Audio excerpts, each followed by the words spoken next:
bersama-sama dengan kami di sini, Tuhan.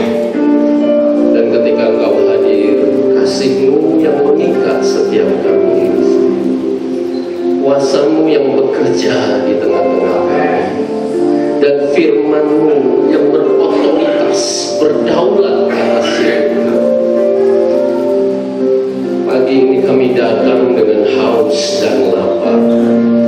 Hati kami rindu mengerti isi hati-Mu, Bapa. Berbicara, Tuhan, kami rindu mengerti kehendak-Mu. Pakai keterbatasan hamba-Mu untuk Kau menyampaikan apa yang sesungguhnya Engkau kehendaki bagi setiap kami. Terima kasih, Tuhan. Di dalam nama Yesus, mari kita sama-sama katakan amin. Sebelum duduk, saudara, boleh saya ajak sekali lagi, saudara, boleh kasih senyum, boleh kasih lihat dan depan dan belakang, ya. Bilang begini, Tuhan hadir di sini bersama kita. 2, 3.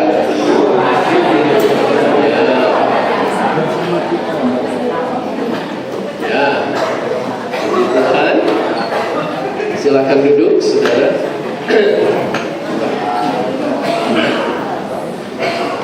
Shalom, Bapak Ibu Saudara terkasih. Kalau sudah senyum sama kanan dan kiri, boleh lihat ke depan dan sini dan senyum dulu sama saya. Ya, Bapak Ibu Saudara, hari ini kita akan bersama mau mengerti isi hati Tuhan. Ya, dan apa yang kita mau bahas hari ini, dan kita berharap untuk masa-masa berikutnya kita ada kesempatan untuk melanjutkan, untuk kita belajar dan mengerti apa hal paling fundamental, paling mendasar, dan paling esensi dalam kehidupan Kristen yang sejati.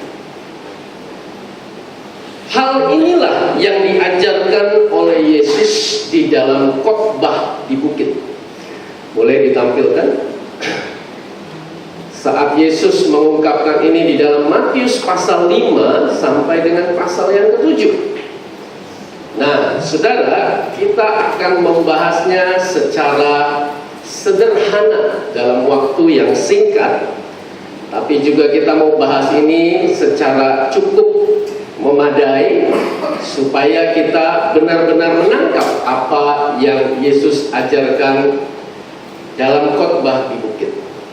Nah, sebagai gambaran awal untuk kita mengerti, saudara, khotbah di bukit dimulai dari 8 ucapan berbahagia. Dan hari ini kita akan membahas ucapan berbahagia yang pertama di dalam Matius 5 ayat yang ketiga. Saudara, inilah kebahagiaan yang sejati. Dan Yesus mengerti bahwa hasrat dasar dari setiap orang, baik orang percaya ataupun orang yang belum percaya, kita semua ingin bahagia. Betul, saudara? Coba tengok kanan kiri, mau bahagia nggak? Ya, tanya sebelah saudara. Betul? Kita semua mau bahagia. Saya juga mau bahagia, saudara. Nah, tetapi banyak sekali orang, baik yang percaya maupun yang belum percaya, salah mengerti apa itu kebahagiaan yang sejati. Itu sebabnya kita berpikir bahwa bahagia sejati artinya itu punya banyak uang. Bahagia sejati kalau semua yang kita lakukan semuanya berhasil dan sukses. Bahagia sejati kita pikir kalau semua yang terjadi sesuai dengan yang kita harapkan. Bahagia sejati kita pikir hal-hal yang terjadi di luar dari diri kita itu adalah hal-hal yang positif, saudara. Tetapi Yesus mengajarkan di dalam ucapan berbahagia ini, bahagia yang sejati itu tidak demikian. Bahwa Yesus mengungkapkan, saudara, bahagia sejati dimulai dari sikap hati yang benar. Katakan sama-sama saya, sikap hati yang benar. 2, 3. Bahagia yang sejati itu dari dalam keluar. Katakan sama-sama saya, dari dalam keluar. Kasih tahu sebelah saudara, dari dalam keluar, bukan dari luar ke dalam, saudara. Jadi bahagia yang sejati bukan ditentukan oleh situasi yang di luar, bukan ditentukan oleh kondisi kehidupan yang kita alami, saudara. Bahagia yang sejati dimulai dari respon dan cara pandang yang lahir dari sikap hati yang benar. Nah, itu sebabnya, saudara, ya, kita memahami bahwa 8 kualitas sikap hati yang diungkapkan oleh Yesus dalam ucapan berbahagia ini bukanlah syarat supaya kita selamat, saudara. Jadi ini bukan jalan keselamatan, saudara. Karena kita diselamatkan oleh anugerah Allah melalui pengorbanan Yesus yang kita terima dengan iman. Itulah keselamatan yang diajarkan firman Tuhan. Nah, lalu apa 8 kualitas ini? Ini adalah tanda karena kita sudah menerima keselamatan, hati kita diperbaharui. Dan hati yang diperbaharui ini harus belajar, harus berlatih memiliki 8 kualitas ini. Dan itu sebabnya, saudara, 8 kualitas sikap hati ini bukanlah hanya untuk sebagian orang Kristen. Oh, ini untuk pemimpin. Kalau punya 8 kualitas ini berarti tingkat rohaninya sudah tinggi. Saudara dengar? Tidak demikian. 8 kualitas sikap hati ini adalah 8 kualitas setiap orang percaya, saudara. Inilah yang diajarkan Yesus. Jadi, saudara, orang Kristen yang normal memiliki dan melatih dan membangun 8 kualitas sikap hati ini. Jadi katakan sama-sama saya, buat kita semuanya. 2, 3. Ya. Nah, saudara, walaupun kita sudah diselamatkan, ya, hati kita sudah diperbaharui, tapi kita masih hidup di bumi, saudara. Kita masih hidup tinggal di dalam daging. Yesus berkata, daging itu lemah. Nah, jadi saudara, makanya Yesus ajarkan kita harus menyangkal diri. Nah, makanya saudara, kita mesti melatih sikap hati ini, karena sikap hati ini, saudara, 8 kualitas ini bukanlah sesuatu yang alamiah. Ini nggak mengalir dengan sendirinya, tidak, saudara. Ini harus dilatih, ini harus untuk kita berkomitmen, ini harus kita belajar, saudara. Karena alamiah kita, daging kita maunya jatuh dalam dosa, maunya malas, saudara, maunya kita memberontak terhadap Allah. Nah, 8 kualitas sikap hati ini itu adalah kualitas yang dihasilkan karena kita mengkonsumsi anugerah Allah. Dan anugerah Allah yang memampukan kita untuk kita mengalami perubahan hati terus menerus sepanjang hidup kita. Nah, jadi saudara, 8 kualitas sikap hati ini adalah praktek seumur hidup. Selama kita hidup, kita terus melatih, kita terus mengembangkan, kita terus praktek belajar kualitas sikap hati ini. Nah, sekarang saudara, mari kita mulai dari kualitas yang pertama. Saya ajak kita baca sama-sama ayat yang ketiga, 2, 3. Berbahagialah orang yang miskin di hadapan Allah, karena mereka yang punya kerajaan sorga.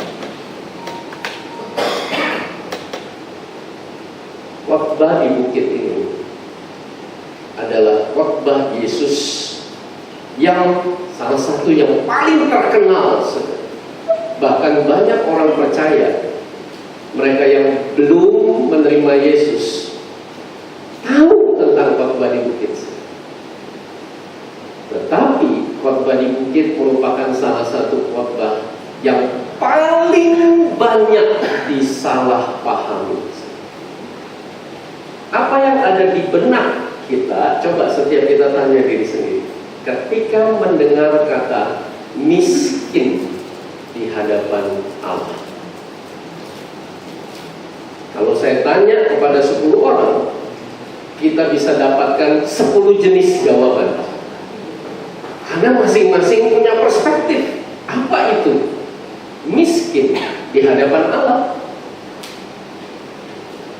Saudara sekalian, kita mau mengerti bahwa miskin di hadapan Allah itu bukan berarti miskin materi, nggak punya duit, nggak punya harta, saudara, melarat, ya, nggak punya apa-apa, makan aja susah, belum tentu sehari 3 kali, saudara. Bukan itu yang dimaksud oleh Yesus.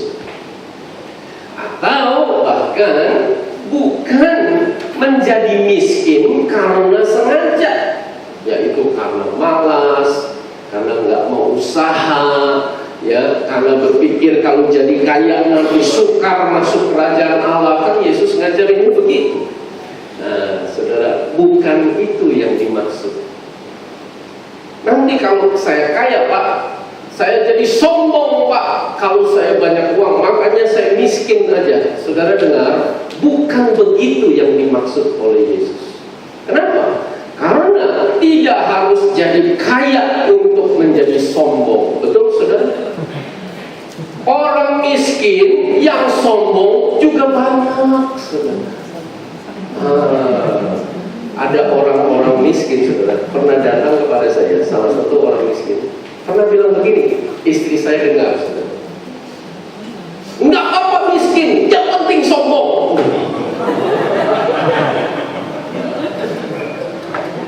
Wow, ya, orangnya masih ada sampai hari ini, saudara. Ya, kita berdoa, kita berharap dia sudah berobat, saudara. Jadi, saudara, nggak ada urusan dengan kaya dan miskin. Hati kalau mau sombong, nggak harus kaya, betul, saudara? Coba tengok kanan kiri, ya, miskin aja bisa sombong, kasih tahu. Ya, jadi miskin di hadapan Allah ini nggak ada hubungannya, saudara dengar, dengan status sosial kaya atau miskin, sama sekali tidak. Dan itu sebabnya, saudara, ini tidak berkaitan dengan kondisi yang lahiriah, yang fisik, yang di luar.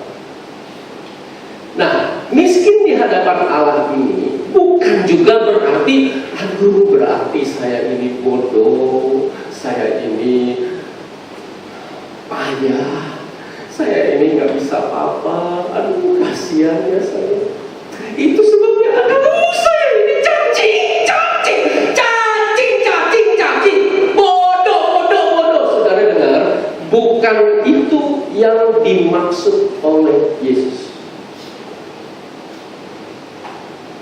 Memandang bahwa diri ini hina. Papa itu bukan miskin di hadapan Allah, itu namanya minder. Itu namanya rendah diri, bahkan itu bukan rendah hati. Itu keliru, saudara. Saudara tahu ketika saudara berkata, saya ini bodoh, saya ini negatif. Ya, saya nggak mau ucapkan banyak kata yang negatif. Saya ini negatif, saudara sebut sendiri. Ya, saudara tahu nggak? Ketika kita merendahkan diri sendiri, kita sedang merendahkan ciptaan Allah. Dan saat kita sedang merendahkan ciptaan Allah, kita sedang menghina penciptanya. Jadi siapapun yang memandang rendah diri sendiri, memandang hina diri sendiri, sebetulnya saudara dengar, sedang memandang hina Allah. Jadi bukan itu yang dimaksud miskin di hadapan Allah. Tidak benar, saudara perhatikan.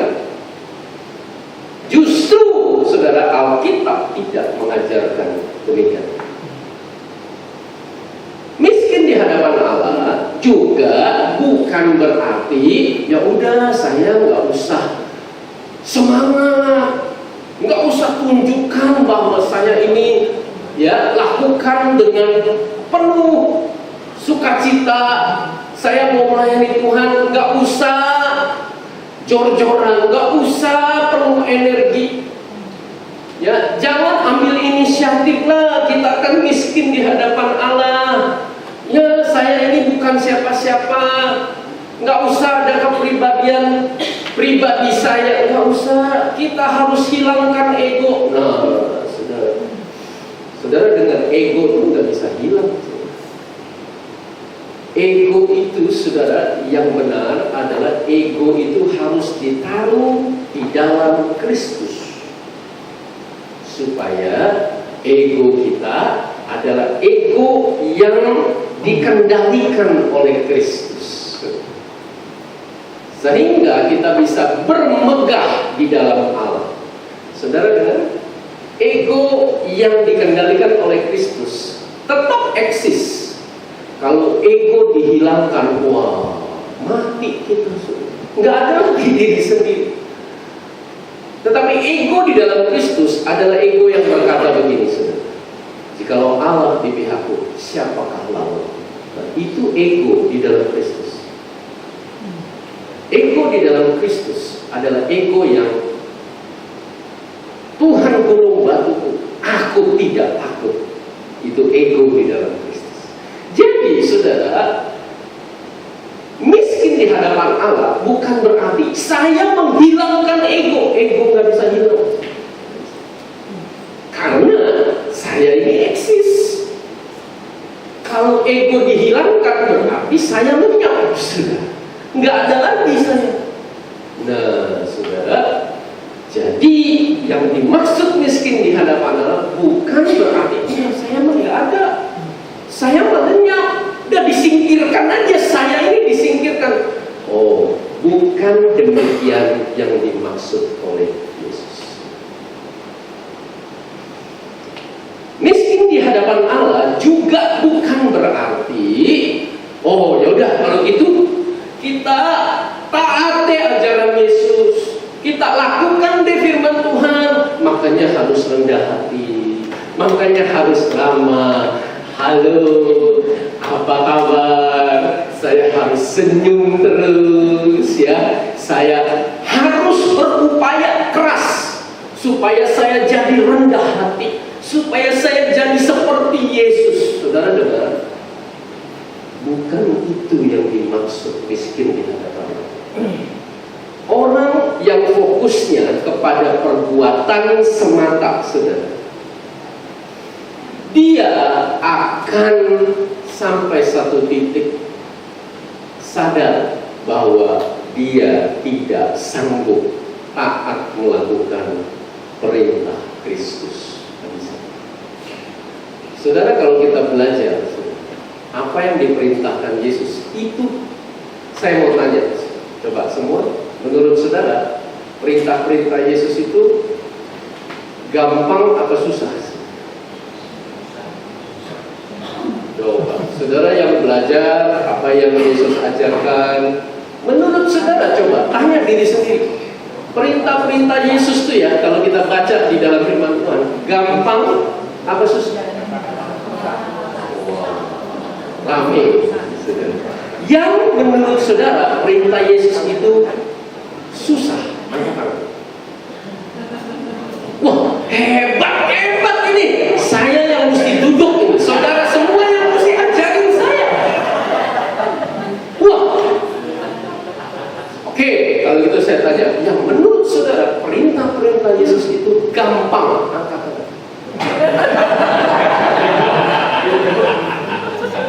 Kalau gitu, yang tidak angkat tangan, angkat tangan. Ya, saudara, coba, saudara renungkan, Yesus ajarinnya, kamu ditampar pipi kanan, berikan juga pipi kirimu. Saudara sanggup? Saya sih nggak sanggup. Saya ngaku, saya nggak sanggup.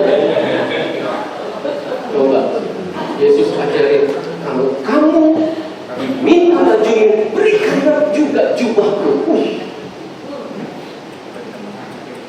Lalu belum selesai, saudara, Yesus ajarin, kasihilah musuhmu. Wih, Yesus belum tahu musuh saya siapa. Yesus belum tahu musuh saya lakukan apa terhadap saya. Saudara sanggup? Saya sih nggak sanggup. Saudara, perintah-perintah Yesus itu bukan sekedar susah. Saudara dengar? Enggak mungkin. Itulah sebabnya kita butuh anugerah Allah. Amin. Tanpa anugerah Allah, kita nggak mungkin bisa lakukan itu. Jadi, kalau kita menganggap miskin di hadapan Allah, ya sudah, pokoknya kita ngoyo, pokoknya kita fokus, lakukan, tat. Saudara dengar, pakai kekuatan sendiri itu akan burn out. Sudah banyak, saudara, orang-orang Kristen, pelayan, bahkan pemimpin yang berusaha dengan kekuatan sendiri, ternyata hasilnya nol. Padam, kewalahan dan kelelahan, saudara, letih, lesu, akhirnya kecewa. Kenapa? Karena bukan itu miskin di hadapan Allah. Kalau kita cuma fokus maunya jadi supaya saya rendah hati, supaya saya mulia, supaya saya seperti Yesus, supaya saya jadi orang saleh, saudara dengar, itu mah fokusnya sama diri sendiri, bukan fokus pada Allah. Bukan itu miskin di hadapan Allah, saudara. Nah, jadi kalau gitu, apa itu miskin di hadapan Allah? Miskin di hadapan Allah, baca sama-sama saya. 2, 3. Suatu sikap hati yang mendalam akan kemiskinan dan ketidakberdayaan rohani, menyadari dan mengakui kebangkrutan rohani saya secara total di hadapan Allah. Miskin di hadapan Allah adalah satu sikap hati yang menyadari bahwa saya ini sudah bangkrut, sudah gagal total. Saya ini sudah tiada lagi harapan kecuali Yesus memberi belas kasihannya kepada saya. Miskin di hadapan Allah di sini adalah petokos. Saudara tahu tokos? Pengemis yang memohon-mohon setelah sekian hari tidak makan, yang minta supaya supaya diberi makanan. Kalau saya tidak diberi makan, saya mati. Itulah topos. Begging, mohon, please. Mati, saya mati. Tolong, Yesus beri belas kasihan. Tanpa Yesus saya mati.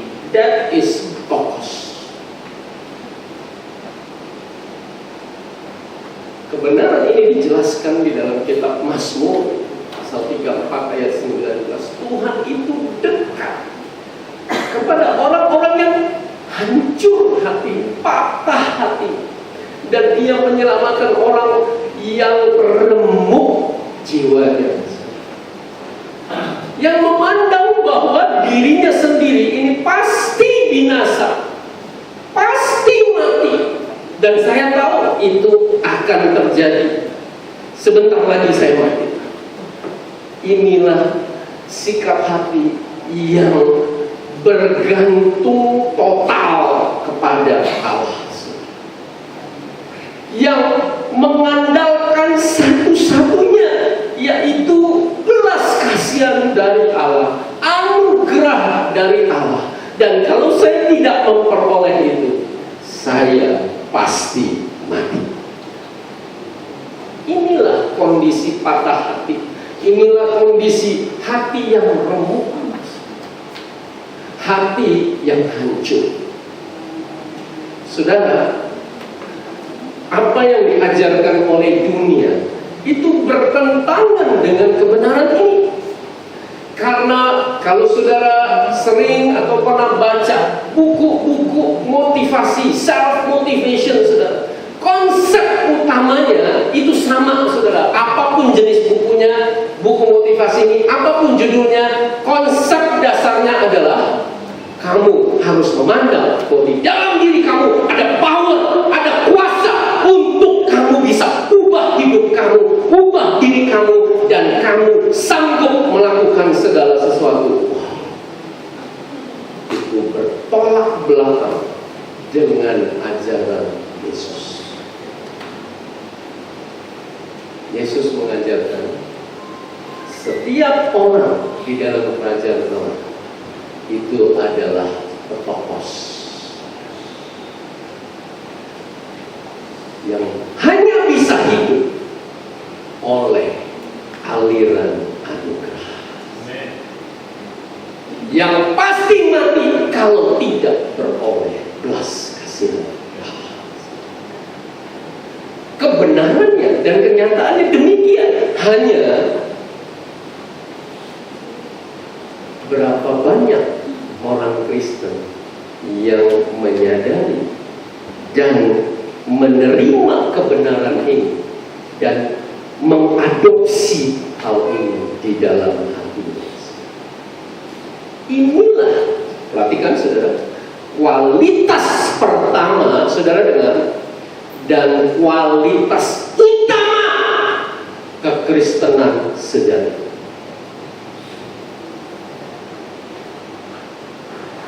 Kalau seorang Kristen sudah tidak lagi punya kualitas sikap hati ini,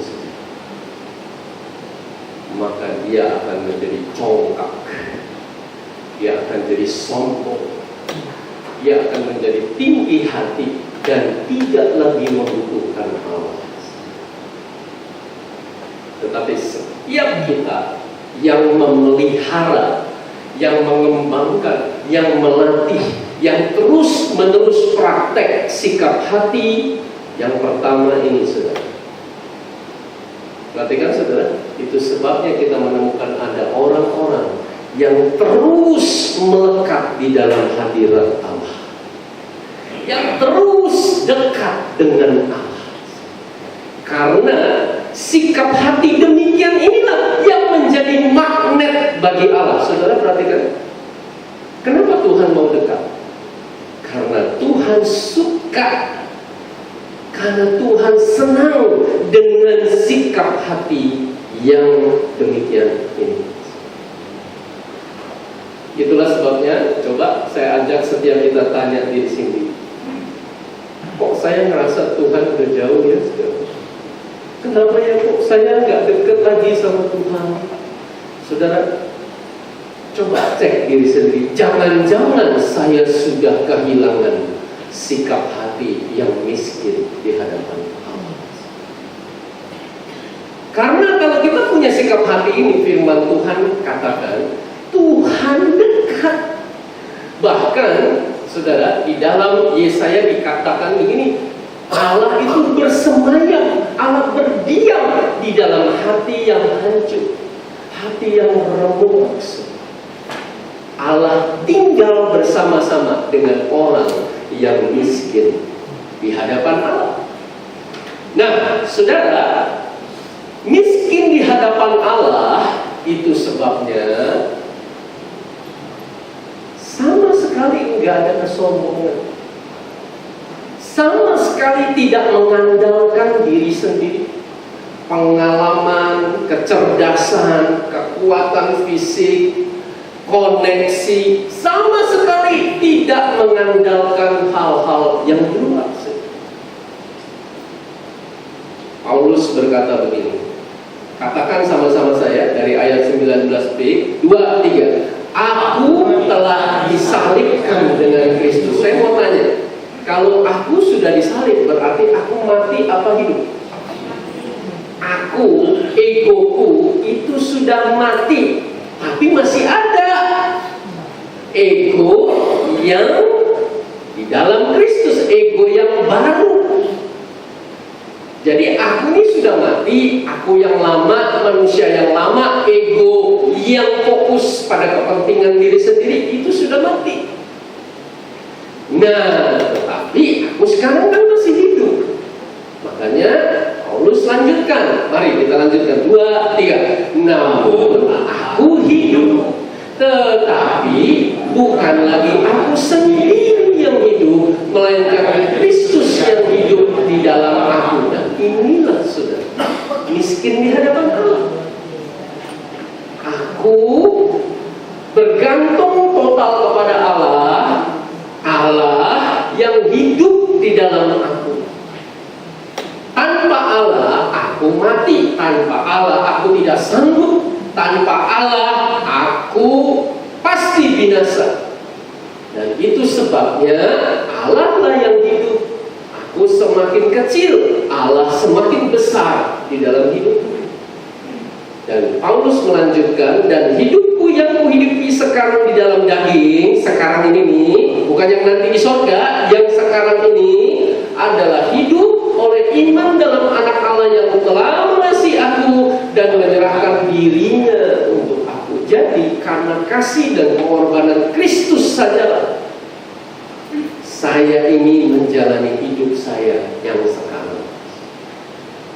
Nah, ini bertentangan dengan yang dunia ajarkan. Dunia memandang kamu harus jadi tangguh, jadi pede. Istilah pede itu tidak diajarkan firman Tuhan. Di Alkitab, saudara, Alkitab tidak mengajarkan self-confidence. Saudara, self-confidence itu tidak diajarkan firman. Itu diajarkan buku-buku motivasi di dunia. Yang diajarkan firman Tuhan adalah God's confidence. Percaya kepada Allah. Kepercayaan diri Anda, Allah di dalam saya. Itulah God's confidence. Bukan self-confidence yang mengandalkan kekuatan saya, kecerdasan saya, kemampuan saya, kelebihan saya. Itu tidak diajarkan firman Tuhan. Dan dunia mengajarkan self-confidence yang intinya adalah kamu harus katakan pada dirimu, kalau saya mau, saya pasti bisa. Wah, itu bertolak belakang. Yesus ngajarinnya apa, saudara? Betul-betul bukan cuma beda, saudara dengar. Betul-betul bertentangan karena Yesus bilang begini, without me, you are nothing. Katakan sama sebelah saudara, tanpa tanpa Yesus kita ini nggak bisa apa-apa. Kasih tahu semua. Itu Yesus yang ngomong, langsung keluar dari mulut Yesus. Di luar aku, gimana? Nggak ada apa-apa. Kamu nggak bisa apa-apa tanpa aku. Pak, sampai segitunya Pak. Yesus yang ngomong, Pak, tapi itu orang-orang yang belum percaya Yesus bisa Pak. Nah, saudara sadar nggak? Betapa baiknya Allah. Betapa Bapa itu memberikan sinar matahari baik bagi orang benar ataupun orang tidak benar. Bapa itu menurunkan hujan buat orang benar dan juga orang tidak benar. Saudara, Allah itu sedemikian baiknya sampai saudara, orang yang masih berdosa termasuk kita dulu waktu kita masih berdosa, Allah itu menunjukkan kasih-Nya dan kemurahan-Nya. Tapi sesungguhnya, saudara, kita nggak bisa apa-apa tanpa Yesus. Itu kebenarannya. Hanya karena anugerah kemurahan Allah saja. Hanya karena itu. Saudara, kalau dengar ya saudara, kalau kita menangkap kebenaran ini di dalam roh kita, maka Roh Kudus yang akan menggerakkan kita untuk kita hidup di dalam ketergantungan total kepada Allah.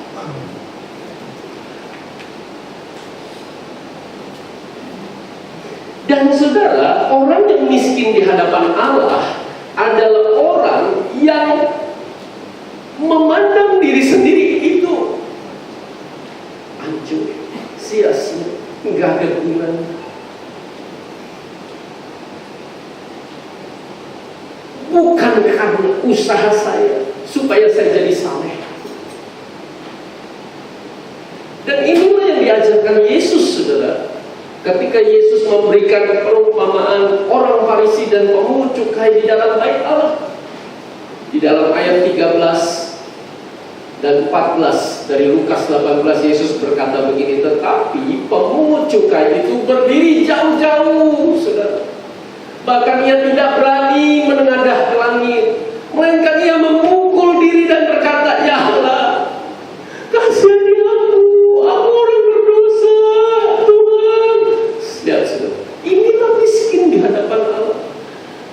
Aku berkata kepadamu, Yesus bilang, orang ini pulang ke rumahnya sebagai, baca sama-sama saya, 2, 3, orang yang dibenarkan Allah. Ini penting.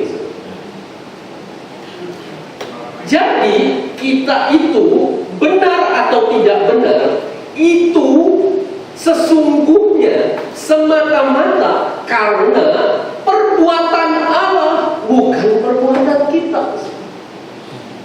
Orang disebut orang benar bukan karena perbuatannya, tetapi karena dia dibenarkan oleh Allah. Makanya kalau kita memandang, saudara, coba saudara perhatikan orang-orang tokoh-tokoh di dalam Alkitab, para pahlawan iman, dosanya ngeri-ngeri, saudara. Kalau kita pakai timbangan neraca menurut perspektif kita sendiri, apa layaknya Daud disebut orang yang berkenan di hati Allah? Dosanya mengerikan, saudara. Bukan 1, 2, saudara, berseri dosanya. Bukan cuma berzina, tapi juga saudara berdusta. Bukan hanya berhenti sampai di situ, membunuh Uria dan seterusnya. Saudara sebut siapa lagi pahlawan Allah? Ngeri dosanya Yakub, saudara. Tukang tipu, siapa yang dia tipu? Saudara sebut aja semua dia tipu, saudara. Tapi kenapa dia jadi bapak bagi bangsa Israel? Engkau bukan lagi Yakub tetapi Israel. Saudara, secara kualitas pribadi enggak mungkin pahlawan Allah itu layak, saudara, disebut sebagai pahlawan iman. Bahkan orang yang berkenan di hadapan Allah. Tapi karena mereka dibenarkan, mereka beroleh kasih karunia. Itulah jalan Tuhan, saudara. Cara Tuhan dalam konteks kehidupan kita di dalam Tuhan, yaitu kita menerima anugerah. Sebab barang siapa meninggikan diri, ia akan direndahkan, dan barang siapa merendahkan diri, ia akan ditinggikan. Dunia berkata semua agama sama.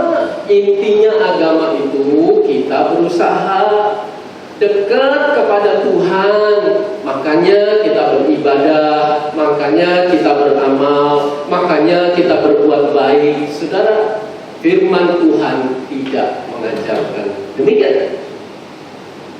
Segala tindakan kesalehan itu seperti kain kotor di mata.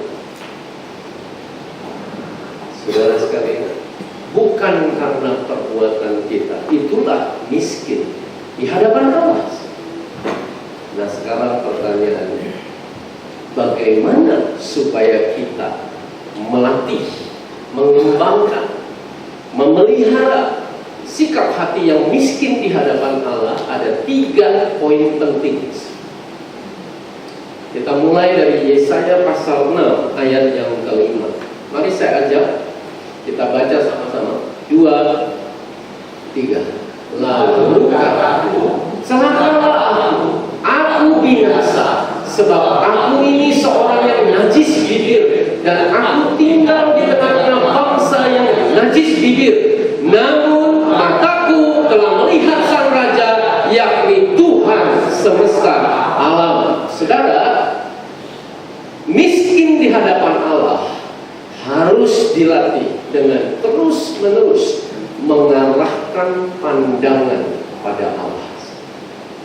Perhatikan saudara, fokusnya kepada siapa? Kepada Allah, bukan kepada diri sendiri. Nah, saudara, kalau kita memandang pada diri sendiri semata, maka saya malah jadi cenderung fokus pada kepentingan saya sendiri. Aduh, nanti kalau saya lakukan begini, apa kata orang? Bukan begitu miskinnya, teman-teman. Itu justru jadi fokus pada ego. Kalau saya lakukan begini, entar dia tersinggung nggak ya? Entar dia marah nggak ya? Nanti kalau dia marah, saya jadi batu sandungan buat dia. Aduh, kalau gitu saya mesti gimana ya? Saudara, kalau saudara sibuk akan hal-hal yang demikian, fokusnya kepada hal-hal demikian, justru saudara jadi lebih mempedulikan kehendak dan kepentingan sendiri, yaitu reputasi saya di mata orang lain. Dan saya jadi fokusnya kepada pandangan orang lain, kepada pendapat orang lain. Nah, itu namanya saudara, saya hidup berdasarkan kehendak orang lain dan kehendak diri sendiri. Apakah saya berfokus pada kehendak Allah? Saudara perhatikan, Yesus aja yang sempurna, tanpa dosa, murni, kudus. Karena dia fokus pada kehendak Bapa, makanya Yesus tidak selalu memenuhi harapan orang lain terhadap dia. Perhatikan saudara, pandang pada Yesus. Yesus dengan dia fokus pada kehendak Bapa, banyak sekali yang kecewa sama Yesus. Saudara baca Alkitab, baca saudara firman Tuhan. Yesus aja saudara fokus pada kehendak Bapa dan memandang pada Allah dalam kekudusannya. Dia terus saudara bergaul dengan Bapa. Dengan demikianlah manusia roh kita dibangun, saudara. Dan cara hidup yang demikian, saudara perhatikan, tidak selalu memuaskan semua orang. Siapa yang kecewa sama Yesus? Saudara sebut aja. Banyak sekali. Saudara sadar gak? Saudara-saudara kandung Yesus dari rahim yang sama, anak-anaknya Yusuf dan Maria, yaitu adik-adik biologis Yesus, berkata kepada Yesus, berkata tentang Yesus apa? Saudara? Yesus itu gila, nggak waras.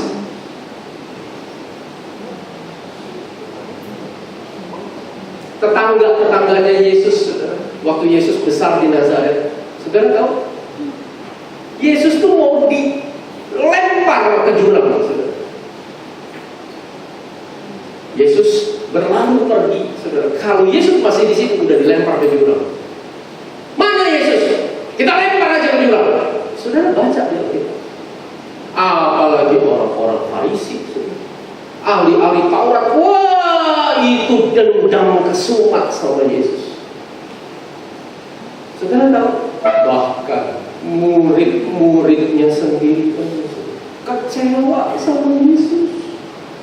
Yohanes Pembaptis, saudara, yang membaptis Yesus waktu di dalam penjara, sampai kirim muridnya datang kepada Yesus, tanya dong sama Yesus, bener kamu Mesias? Kok kamu Mesias diem aja sih? Saya di penjara, nggak dibela, enggak.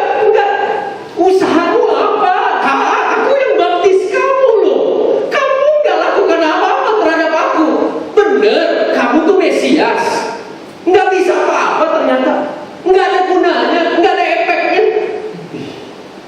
Yohanes Pembaptis saja kecewa sama Yesus. Saudara tahu, murid-murid Yesus yang ke-70 murid itu, sebagian besar meninggalkan Yesus. Kenapa? Itu cuma segini Mesias itu. Capek ya capek juga, lapar ya lapar juga, sedih ya sedih juga.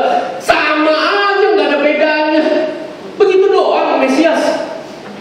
Yesus karena fokus pada kehendak Bapa, tidak memenuhi harapan dari sebagian besar orang.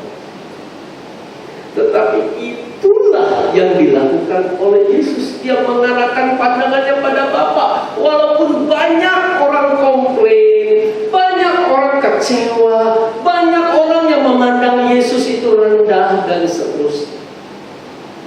Tetapi saudara, orang yang miskin di hadapan Allah, fokusnya kepada Bapa.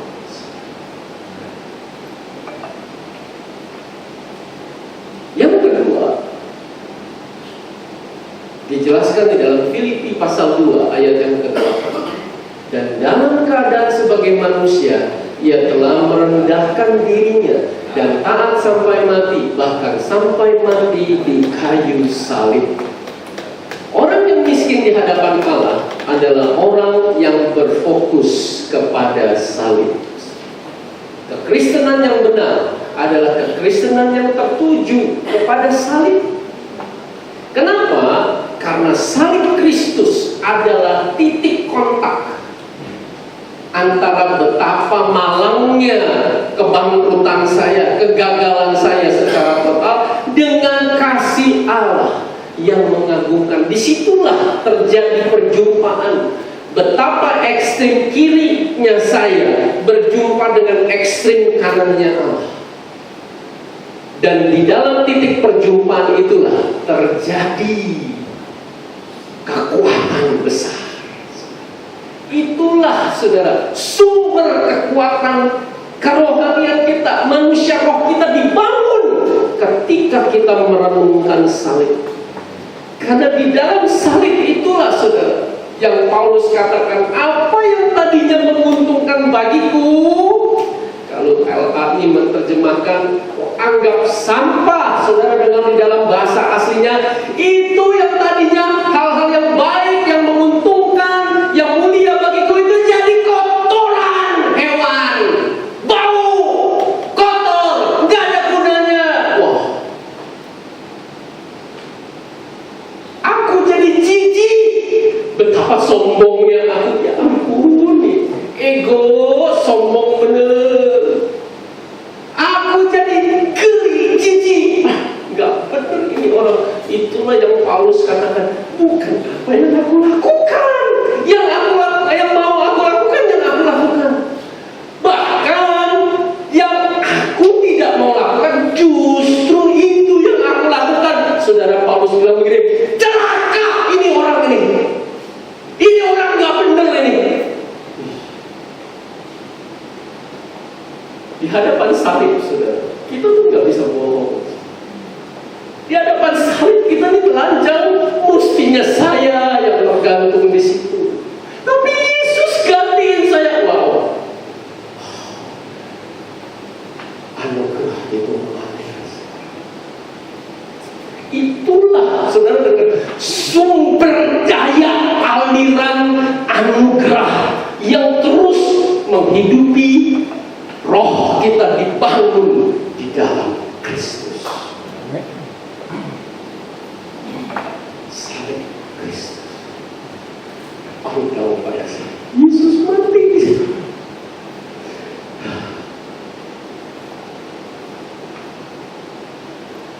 Berapa banyak saudara mengalami kelelahan, mengalami berkecil hati, mengalami banyak tekanan. Apakah itu di dalam pekerjaan, apakah itu di dalam pelayanan, mengalami gesekan-gesekan, perbedaan-perbedaan, mengalami saudara diperlakukan nggak semestinya, saudara merasa nggak dihargai. Saudara dengar, di gereja manapun saudara berada, saya nggak pernah ketemu gereja yang tidak terjadi hal-hal itu. Itu pasti terjadi. Apalagi kalau saudara terjun ke dalam pelayanan, saudara melayani, maksudnya baik, malah dipandangnya buruk. Maksudnya benar, malah dipandang salah. Saya nggak pernah bermaksud begitu, tapi kok dia salah paham ya? Maksud saya, malah saya dihakimi, malah saya dihina, malah saya dipandang negatif. Ya ampun, kok kepikiran sampai begitu? Saya nggak pernah bermaksud negatif begitu. Dan disitulah kita jadi merasa berduka, kita jadi merasa ya nelongso, jadi ngerasa berkecil hati, jadi ngerasa ya ampun, kok begitu ya? Saya nggak bermaksud gitu. Saudara dengar, saya mau tanya, berapa banyak saudara yang pernah mengalami hal demikian? Ada? Ada? Termasuk saya. Apalagi kalau disalahpahaminya oleh pemimpin, apalagi kalau dipandang rendahnya, dipandang negatif oleh orang yang paling dekat, saudara. Ya ampun, kok sampai begitu sih? Kepikiran aja enggak, kok saya dipandangnya demikian? Saudara dengar, itu sangat menggoncang jiwa kita.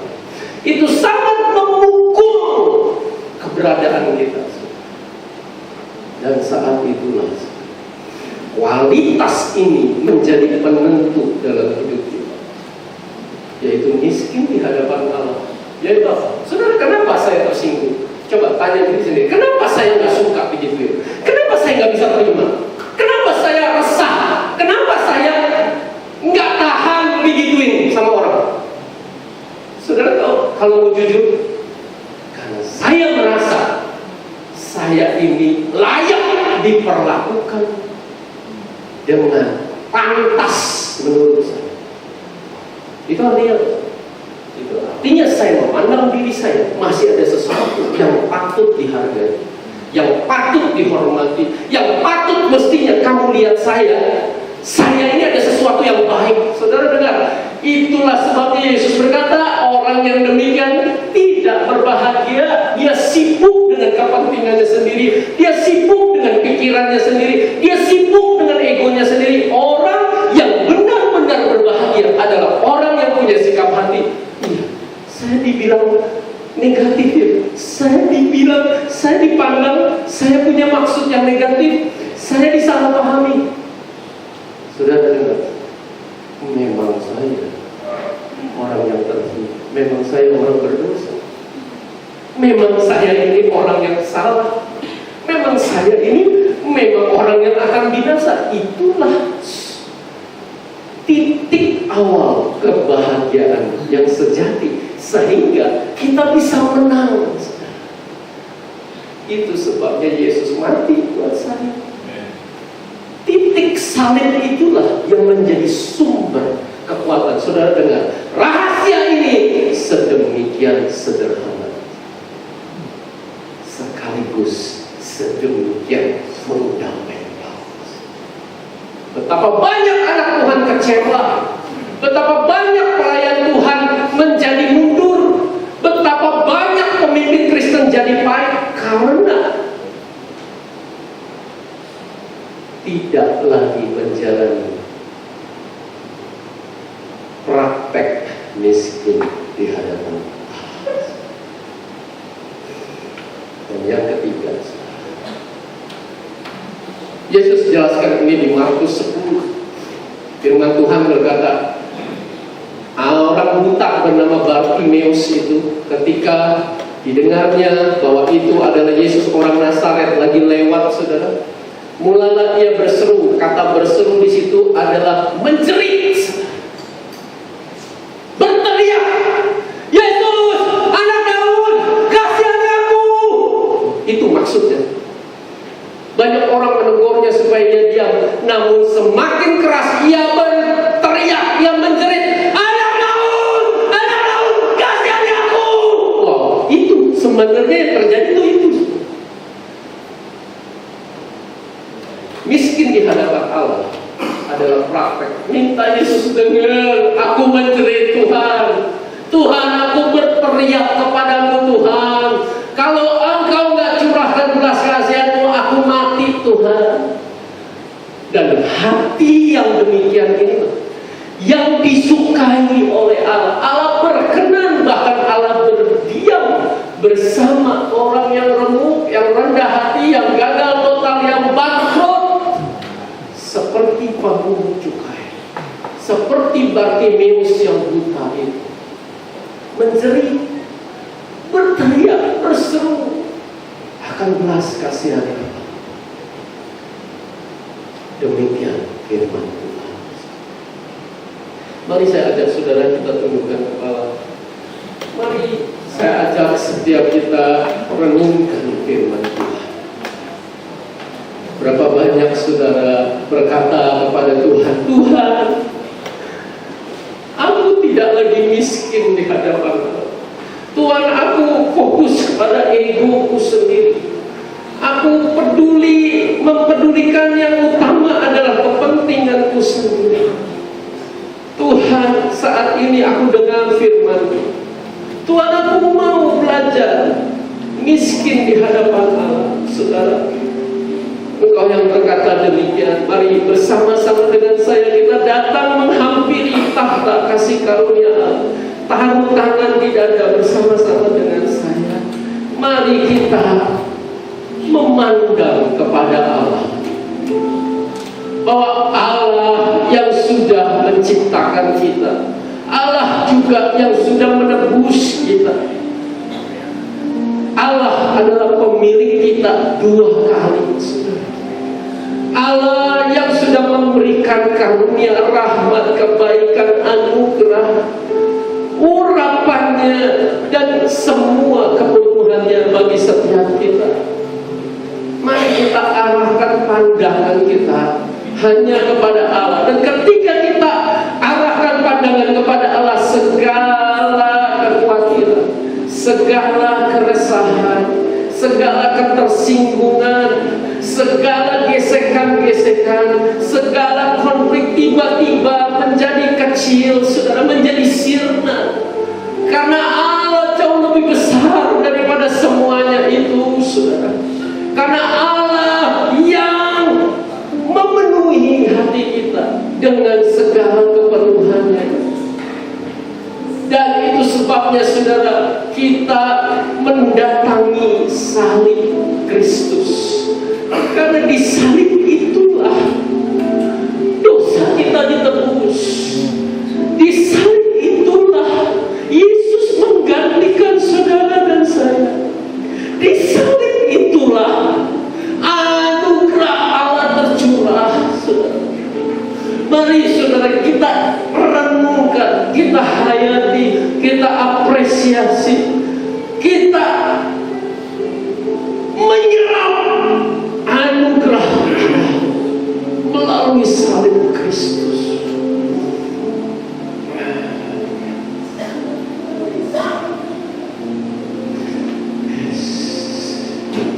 Mari saya ajak kita katakan salibnya teramat mulia. Salibnya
setiap kita melihat Yesus yang tergantung di atas kayu salib,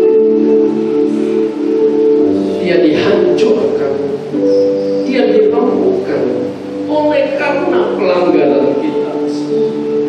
Dia menjadi buruk rupanya, bahkan tidak dikenali lagi oleh karena kesalahan kita dan dosa-dosa kita.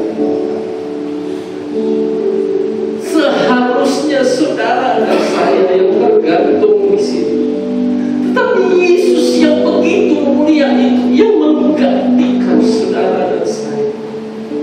Inilah sumber daya yang sejati, saudara. Apa kesesakan yang kau hadapi? Apa kepenatan yang kau hadapi? Apa kepahitan dan begitu buruk pengalaman dan kenyataan yang kau hadapi? Apa kejahatan yang terjadi yang diperlakukan kepadamu? Tidak ada yang tidak bisa diselesaikan di atas kayu salib. Karena Yesus berkata, sudah selesai. Itulah sebabnya, saudara, itu yang menjadi penawar kepahitan di dalam hati kita. Itulah yang menjadi penghibur kedukaan di dalam hati kita. Itulah yang menjadi sumber kekuatan di dalam roh kita.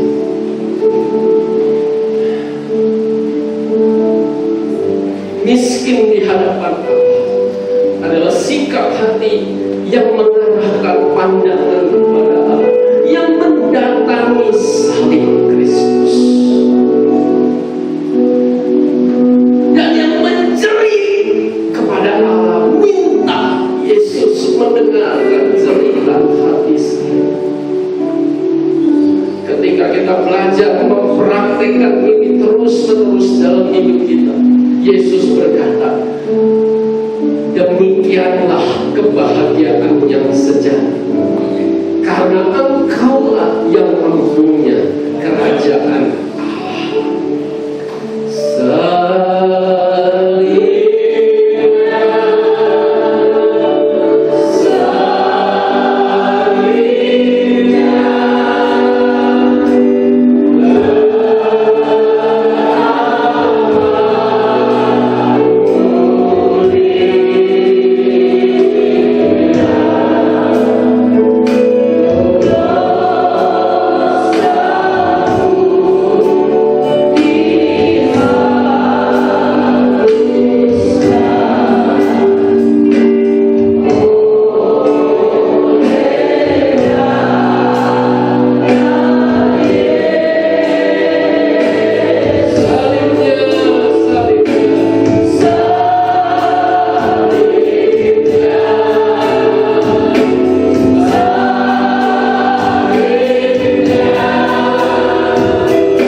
sampai kami mengetahui kebenaran, dan kebenaran itu memerdekakan kami. Terima kasih untuk firman.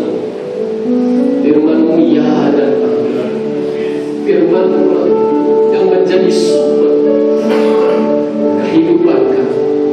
Firman-Mu lah yang memberi kekuatan, memberi penghiburan. Firman-Mu yang menjadi petunjuk terang bagi hidup kami, melintas di dalam jalan yang menuntut kehidupan kami. Terima kasih kami bersyukur untuk firman. Dalam nama Yesus kami menerima kebenaran-Mu di dalam roh. Kami mau belajar miskin di hadapan. Mari kita sama